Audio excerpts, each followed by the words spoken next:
Oui, salut chers amis téléspectateurs et téléspectatrices de Canal Congo Télévision. Nous nous retrouvons une fois de plus pour votre émission, notre émission École du Changement. Et on a aujourd'hui le plaisir en tout cas de recevoir pour la première fois depuis le début de cette année M. Emmanuel Malangou. Il est acteur politique, il est candidat sénateur pour la ville de Kinshasa et il s'est présenté en indépendant. Monsieur Emmanuel Malangou, salut et bienvenue sur ce plateau d'École du Changement. Bonjour, je vous remercie pour votre invitation. Merci. Voilà, nous, Congolais, venaient de participer aux élections. Et maintenant, l'heure est en tout cas la mise en place à l'installation des nouvelles institutions issues des élections de décembre 2023. Le chef de l'État a déjà prêté serment. Au niveau de l'Assemblée nationale, il y a un bureau d'âge qui fonctionne déjà pour préparer l'élection du bureau définitif et l'installation et le fonctionnement effectif de l'Assemblée nationale.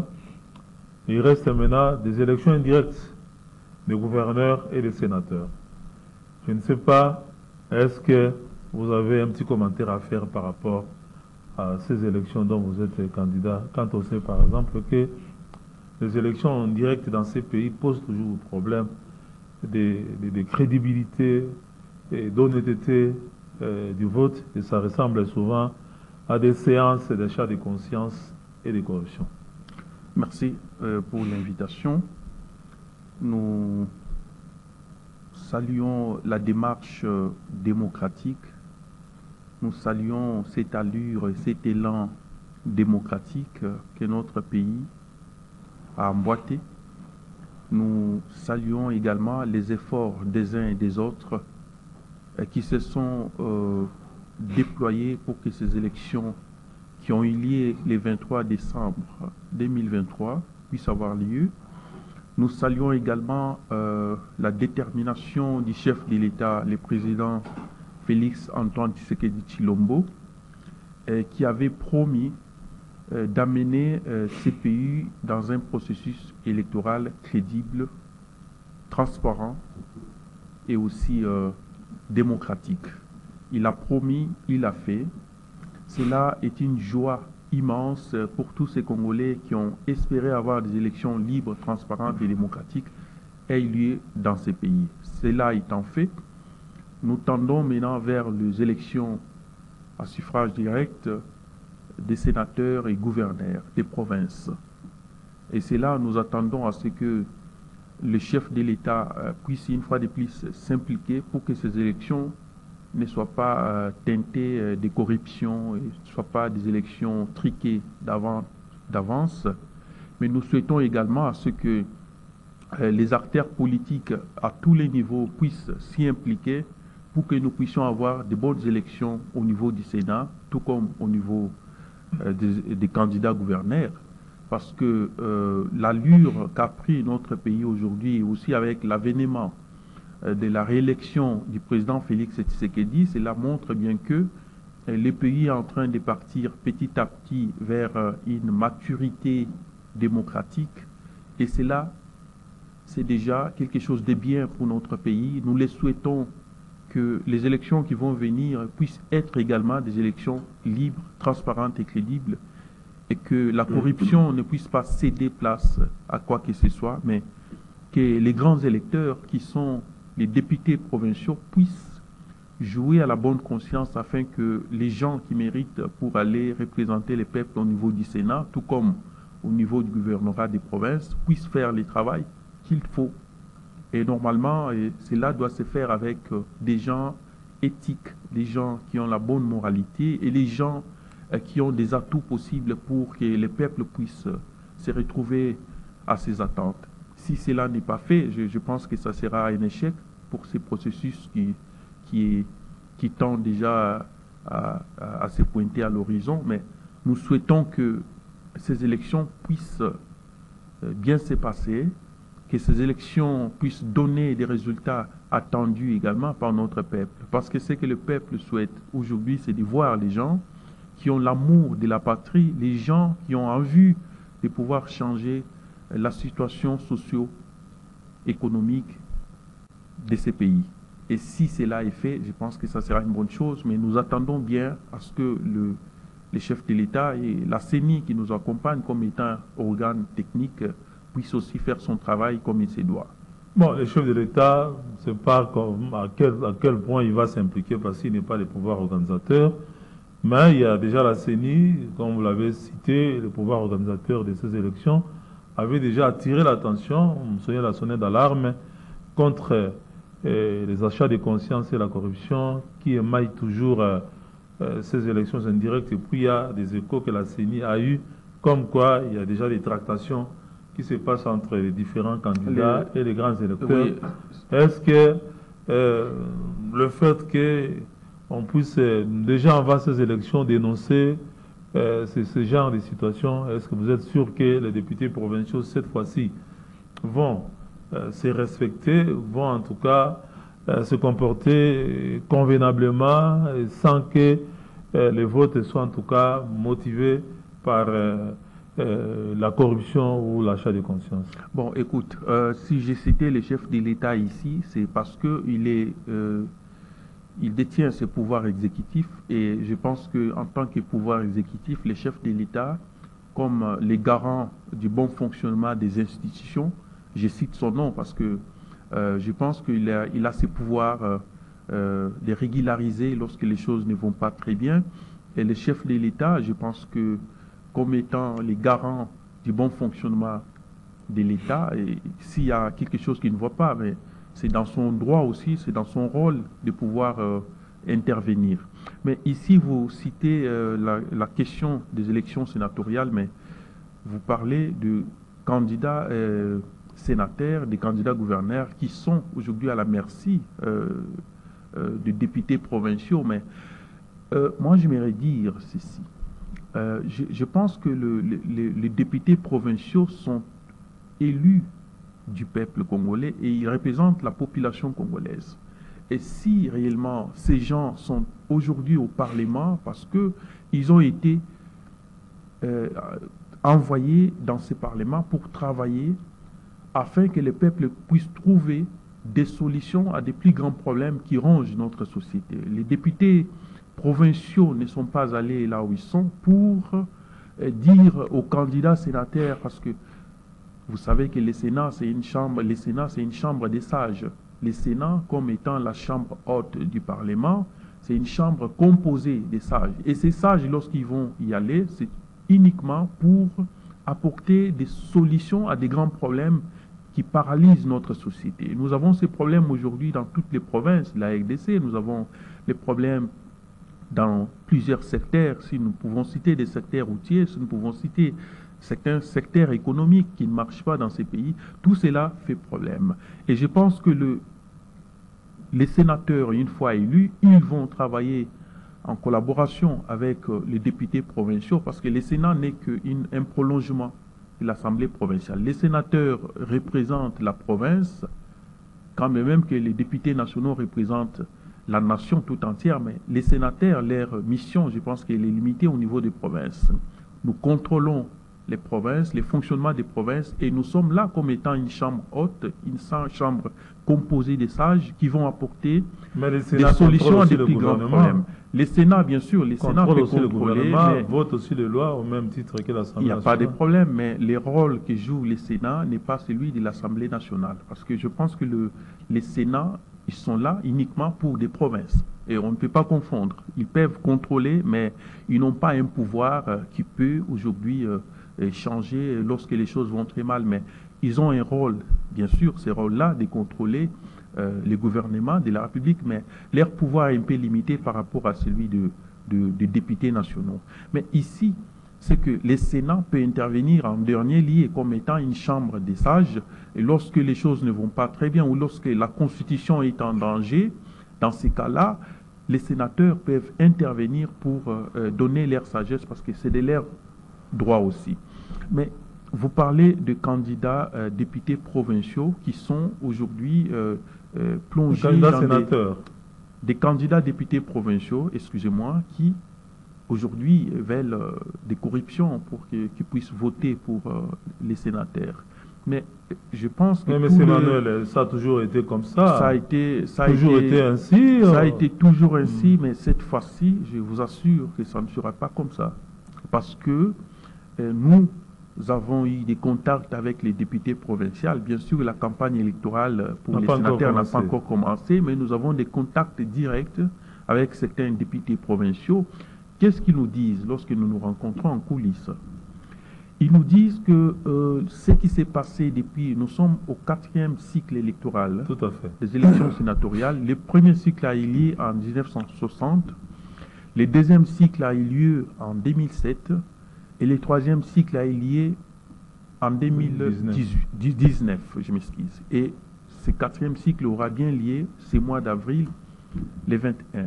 Mais ici, les députés provinciaux qui sont conscients que nous n'allons pas voter des gens parce qu'ils sont recommandés par nos regroupements ou nos partis politiques, mais nous allons voter ces candidats sénateurs, ces candidats gouverneurs qui ont un projet de société, qui ont quelque chose d'un plus à pouvoir ajouter au vécu quotidien de notre population. Ce peuple aujourd'hui, lorsque vous regardez la conditionnalité des vies de ce peuple, vous constaterez que le peuple souffre. Vous constaterez que dans nos provinces, il y a des sérieux problèmes qui doivent être résolus le plus vite possible. Nous avons des problèmes d'eau, nous avons des problèmes de courant, nous avons des problèmes des routes, et tout cela, ça fait problème. Il faut que nous ayons des gens capables de pouvoir apporter des solutions, de pouvoir proposer des lois, de pouvoir interpeller les gouvernements nationaux tout comme provincial à faire quelque chose pour la population. Si cela n'est pas fait, je pense que nous irons toujours de mal à mal. Parce que la population a beaucoup attendu ces changements et nous souhaitons qu'avec le deuxième mandat que vient d'avoir le président de la République, ce peuple va trouver quand même un changement lorsque nous aurons un nouveau Sénat, lorsque nous aurons des nouveaux gouverneurs à la tête de nos provinces, et ça peut changer quelque chose si réellement les députés provinciaux qui sont les grands électeurs aujourd'hui seront à mesure de porter leur choix sur des candidats qui ont du potentiel, sur des candidats qui ont des atouts convenables pour exercer les mandats que le peuple attend, les mandats selon lesquels nous souhaitons bien que les conditions de vie de la population puissent changer. Oui. Si cela n'est pas fait, je pense que nous irons toujours... Oui, M. Emmanuel Malangou, mais quand même, ces élections indirectes des sénateurs et des gouverneurs, ça se passe quand même dans un climat assez bizarre. Parce que la CENI a même reporté à plusieurs reprises l'organisation de ces élections parce qu'on a senti vraiment qu'il y avait pas assez d'engouement, quoi. Bon, en termes de dépôt de candidature. Comment vous expliquez le fait que cette fois-ci, les gens hésitaient un peu, en tout cas, à aller présenter leur candidature comme gouverneur et comme sénateur par rapport au cycle précédent? Bon, je ne sais pas. Moi, je suis candidat sénateur. Je ne suis pas de la CENI. Je ne sais pas pourquoi la CENI a reporté à maintes reprises la clôture des dépôts des candidatures. Je ne sais pas pourquoi la CENI a prolongé ce que les élections devaient avoir lieu ces mois de mars, mais ça n'a pas eu lieu. On a reporté pour les mois d'avril. Et je ne sais pas, la CENI en tant qu'organe technique, c'est eux qui organisent ces élections.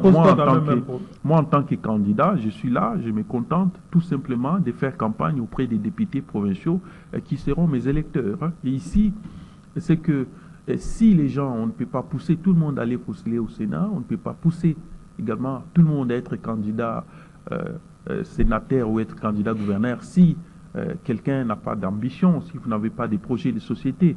Mais ici, si vous sentez que vous êtes un citoyen congolais, vous avez des projets qui peuvent apporter des solutions aux grands problèmes qui traversent la République, vous devez vous pointer candidat. Ici, moi, j'ai déposé ma candidature en tant que sénateur parce que je pense qu'il y a certaines choses qui nous interpellent, nous tous. Je veux justement aller de l'autre côté parce que le Sénat, c'est une chambre des sages. Vous avez quel projet, par exemple? Bon, écoutez, je ne saurais pas dévoiler ces projets ici parce que nous ne sommes pas en campagne électorale, mais ce que je voulais vous dire ici, c'est que j'ai beaucoup regretté. Ce qui m'a motivé d'être candidat sénateur, c'est d'abord, nous voyons la souffrance qui traverse la population. nous voyons des grands problèmes qui rongent notre société aujourd'hui. Nous avons plus de gens qui viennent aux affaires de l'État ou qui veulent aller au Parlement parce qu'ils ont besoin de l'argent ou parce qu'ils ont besoin d'avoir des émoluments, parce qu'ils ont besoin de ceci, cela. Mais c'est pas le cas avec vous. Ils n'ont pas l'amour de la patrie, ils n'ont pas l'amour de pouvoir servir la population. Mais ce qui nous pousse aujourd'hui de nous dire que nous allons au Sénat, c'est parce que nos provinces également sont mal gérées. Et vous regardez bien la gestion de la ville de Kinshasa, cette ville est mal gérée. Vous voyez, raison pour laquelle nous disons, nous devons avoir des candidats gouverneurs qui ont des atouts. Nous n'allons pas avoir des candidats qui sont recommandés par certains regroupements ou partis politiques. Nous allons avoir des candidats qui sont peut-être plongés dans certaines immoralités qui n'enchantent pas ces peuples. Mais nous souhaitons cette fois-ci avoir des gens qui soient capables de servir ces peuples comme il faut. Parce que nos provinces, nos villes sont mal gérées. Et vous voyez, si aujourd'hui la ville-province de Kinshasa a un gouverneur qu'il faut, a un gouverneur qui a des atouts, a un gouverneur qui a l'amour de pouvoir servir, se mettre uniquement au service de cette population, je pense que les choses iront mieux. Regardez bien la ville. Vous constaterez que cette ville, effectivement, elle est mal gérée. Et vous voyez les Sénats. Ces Sénats qui viennent de passer, c'était un Sénat composé des gens qui n'ont pas fait le travail convenablement, comme attendait le peuple. Et cette fois-ci, bien sûr, nous souhaitons avoir un Sénat qui va beaucoup être une chambre des sages, qui va être une chambre qui doit résoudre les grands problèmes, les plus grandes questions que pose notre peuple. Ces questions, bien sûr, sont connues, sont des questions dans nos villes, dans nos quartiers, dans nos communes. Nous avons ces problèmes d'eau, nous avons les problèmes routiers, nous avons des problèmes, beaucoup, qui font qu'aujourd'hui, la population ne vit pas convenablement. Alors, et pourtant, nous devons, cette fois-ci, avoir des dirigeants qui soient capables de porter des véritables solutions à ces problèmes. Mais Emmanuel, pour être à même de pouvoir apporter des solutions aux problèmes qui se posent dans la société quinoise, parce que vous êtes candidat sénateur indépendant pour la ville de Kinshasa, mais pourquoi est-ce que vous ne vous êtes pas présenté carrément comme candidat gouverneur? Parce que c'est quand on gère que ça soit au moment là qu'on peut apporter des solutions aux problèmes. Mais quand on est au Sénat, on est censé travailler en collaboration avec le gouvernement central, mais pas directement avec avec le gouvernement provincial de Kinshasa. Là, vous n'aurez pas beaucoup d'influence sur la vie de Kinshasa. Oui, vous avez raison. Mais écoutez, je vous ai dit que le Sénat, c'est une chambre haute du Parlement, c'est une chambre composée des sages. Et moi, en tant que quelqu'un qui a beaucoup de sagesse, qui a beaucoup d'expérience dans la gestion de la chose publique, dans certains acteurs même de la vie politique, je pense qu'ici, mon rôle au Parlement, au Sénat, serait tout simplement de contribuer lorsqu'il faut contribuer, d'intervenir lorsqu'il faut intervenir, parce que les problèmes que traverse la République aujourd'hui, c'est que nous avons des gens qui viennent au poste de responsabilité de l'État avec des arrière-pensées, qui viennent tout simplement pour s'enrichir. Et cette manière de pouvoir venir aux affaires de l'État pour s'enrichir ne m'enchante pas. Et je pense comment mettre fin à ces phénomènes? Comment mettre fin à ces phénomènes? Mais écoutez, il faut aller que nous ayons un Parlement responsable. Nous devons avoir un Parlement composé des gens qui ont une bonne moralité, des gens qui ont une bonne l'éthique et des gens qui ont l'essence du travail. Les gens qui ont l'amour des autres, l'amour de la patrie. C'est ce qui manque dans ces pays. Nous n'avons pas des gens qui ont soif de pouvoir servir les autres, mais nous avons plus des gens qui ont besoin de se servir eux-mêmes. Ça me fait plaisir lorsque j'entends les gens m'appeler par-ci par-là et dire qu'Emmanuel, vous êtes le plus jeune candidat sénateur. Ça m'a fait plaisir. Je me dis, ok, c'est que ma candidature est soutenue par l'ensemble de la jeunesse congolaise. C'est que ma candidature aujourd'hui est soutenue par cette jeunesse qui pense que nous devons, cette fois-ci, renouveler cette classe politique. Mais attendez, notre peuple aujourd'hui est fatigué de voir les mêmes figures revenir dans des postes de responsabilité de l'État. Or, ces figures sont mal vues. Ces figures aujourd'hui qui n'ont rien fait dans le passé, ce sont eux qui veulent toujours revenir. Si ce n'est pas eux, c'est leurs enfants. Si ce n'est pas leurs enfants, c'est leurs femmes. Si ce n'est pas leurs femmes, c'est leurs cousins et frères. Tout cela, je pense que ce peuple est fatigué de ces systèmes-là. Et c'est les systèmes selon lesquels le chef de l'État a parlé du renouvellement de la classe politique, de la régénération, bien sûr, de cette classe politique. Et moi, Malangou Emmanuel, je fais partie de cette nouvelle classe politique qu'a prôné le chef de l'État parce que nous souhaitons que les figures au niveau du Parlement, des figures qui ont toujours tendance à revenir, qui ont toujours voulu que ce soit toujours eux, si ce n'est pas eux, c'est leurs enfants, si ce n'est pas leurs enfants, c'est leurs cousins, nous devons cesser avec cette allure-là.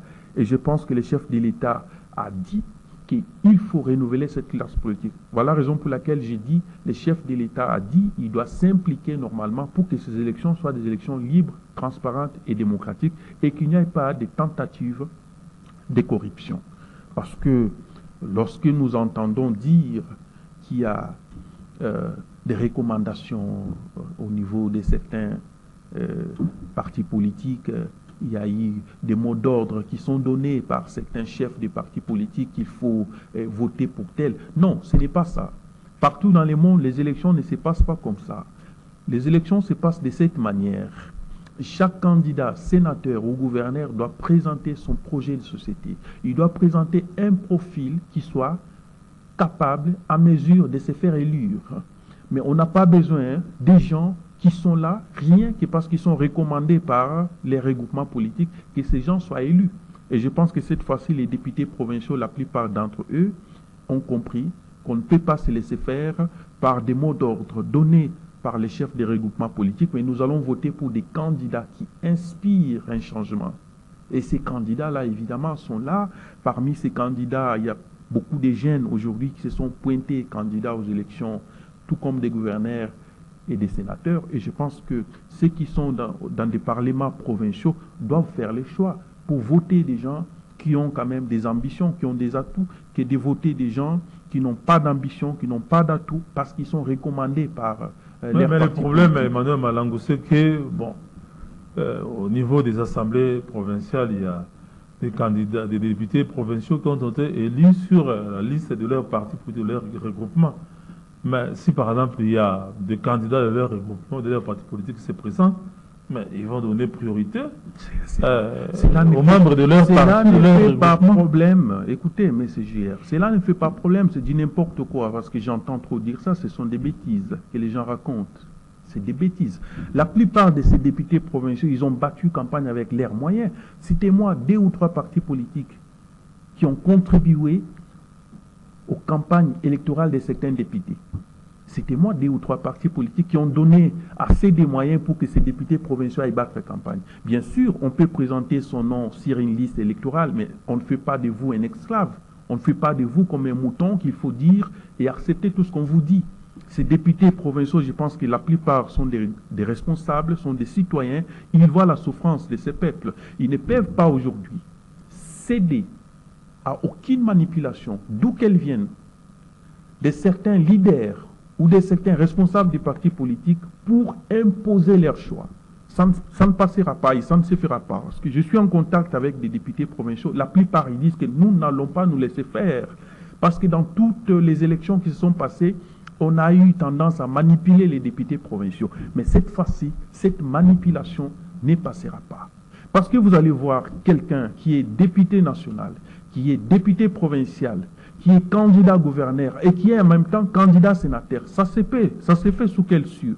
Nulle part dans le monde, ça ne se fait pas. Donc quelqu'un, vous-même, vous allez occuper tous les postes de responsabilité de l'État. Ce n'est pas ça la gestion. Là, c'est la faute à ceux qui ont procédé à ceux qui ont voté, élaboré la loi. Bien sûr, malheur à cette loi électorale, parce que c'était une loi électorale taillée sur mesure, parce qu'il y avait des gens qui ont voulu et qui pensent qu'il faut que ce soit toujours eux. Il faut qu'on change. Il faut que ce soit toujours les mêmes personnes qui reviennent. Alors, qui est celui qui peut, vous voyez quelqu'un, par exemple, qui est élu député national, député provincial, il est en même temps candidat gouverneur et en même temps candidat sénateur. Ça s'est fait où?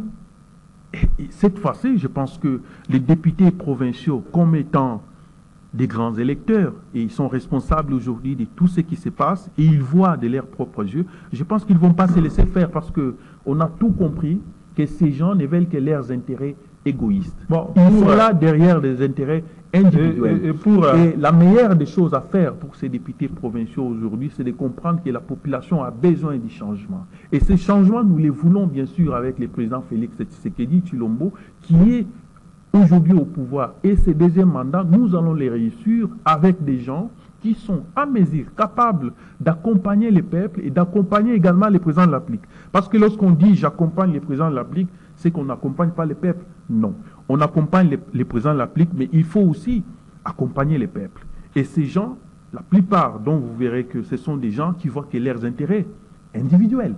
Et ce sont des gens, il faut qu'eux-mêmes roulent carrosse pendant que ces peuples souffrent. Nous souhaitons que les présidents de la République cuvent justement à ce qu'on ait un parlement des gens responsables, qu'on ait des gouvernorats où il y a quand même des gouverneurs qui sont à mesure d'accompagner la vision, bien sûr, du président de la République, mais d'accompagner aussi ces peuples parce que ce peuple a beaucoup souffert.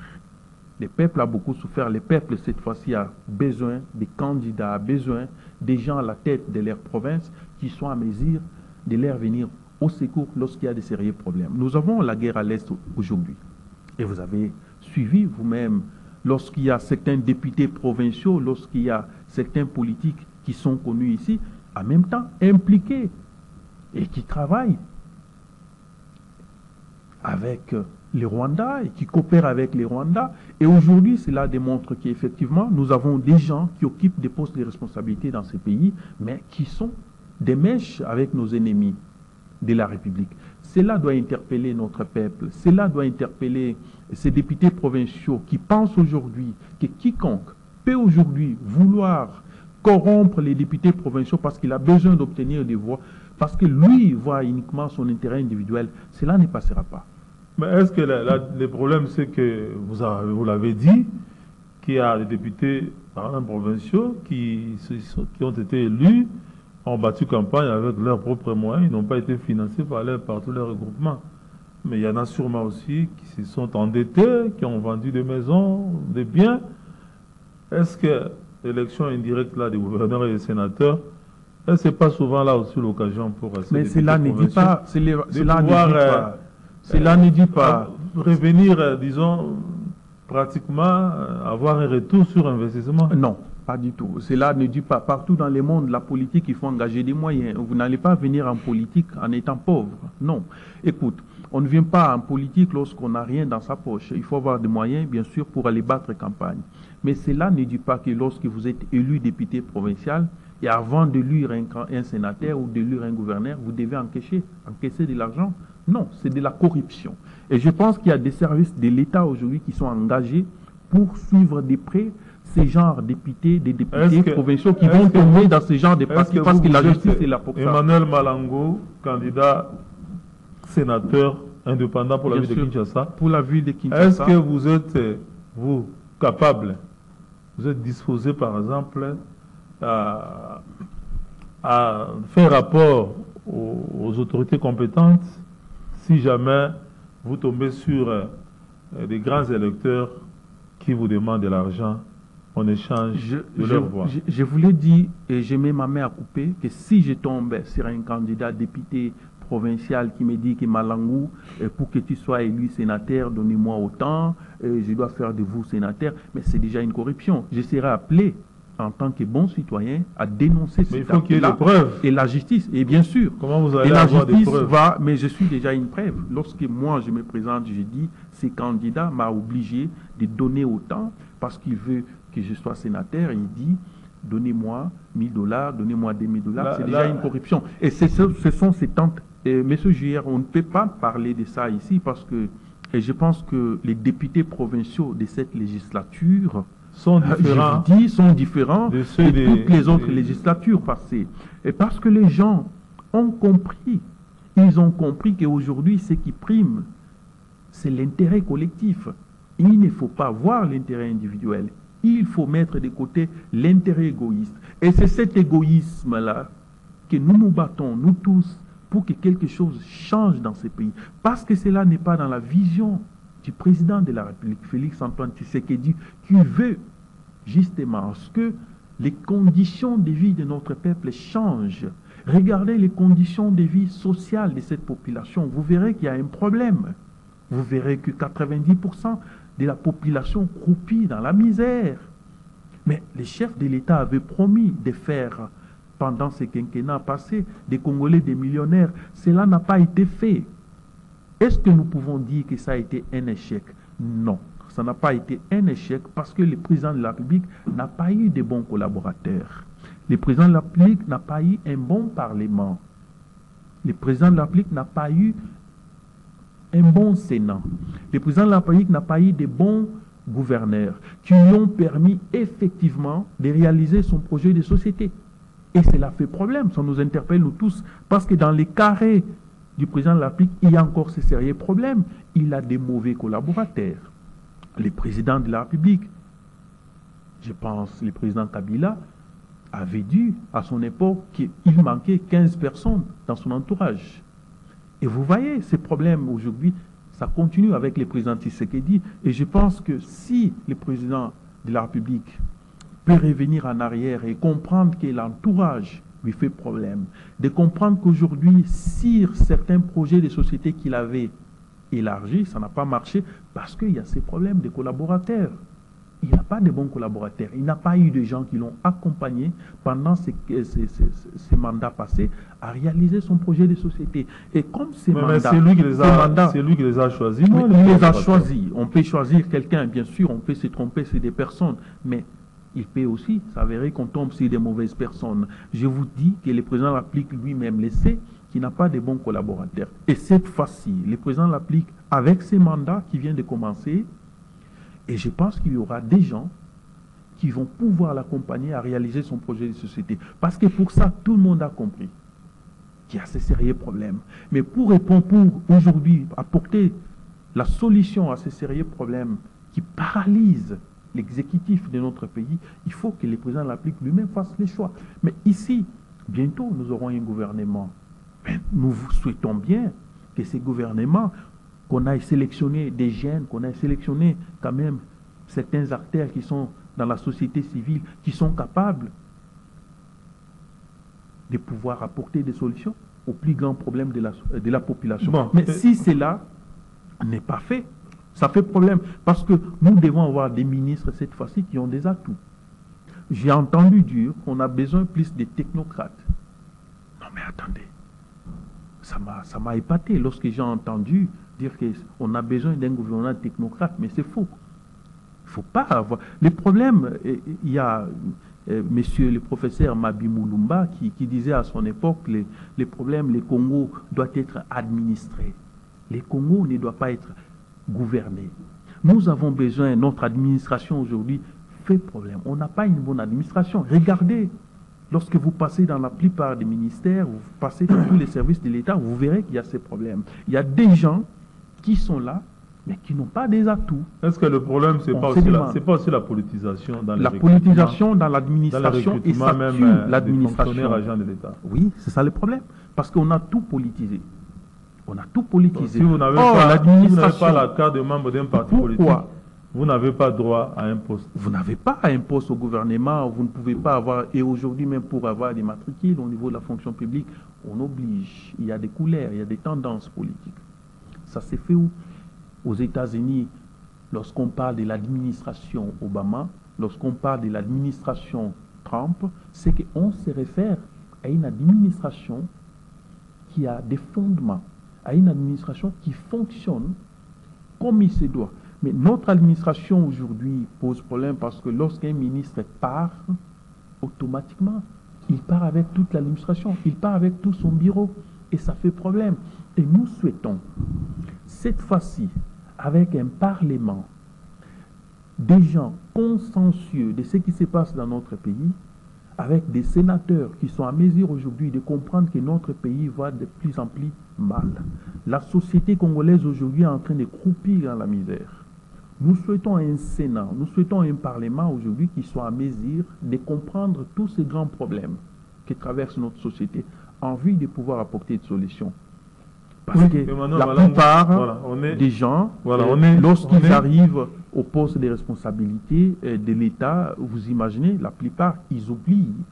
Ils oublient que cette population croupit dans la misère. On est arrivé à la fin, il y a il y a en fait une opinion selon laquelle pour mettre fin par exemple à ces élections indirectes qui posent problème en termes de corruption, d'achat de conscience, il faut karma que les sénateurs et les gouverneurs des provinces soient élus au suffrage universel direct, directement donc par la population, comme les députés nationaux et comme les chefs de l'État. Qu'est-ce que vous en pensez?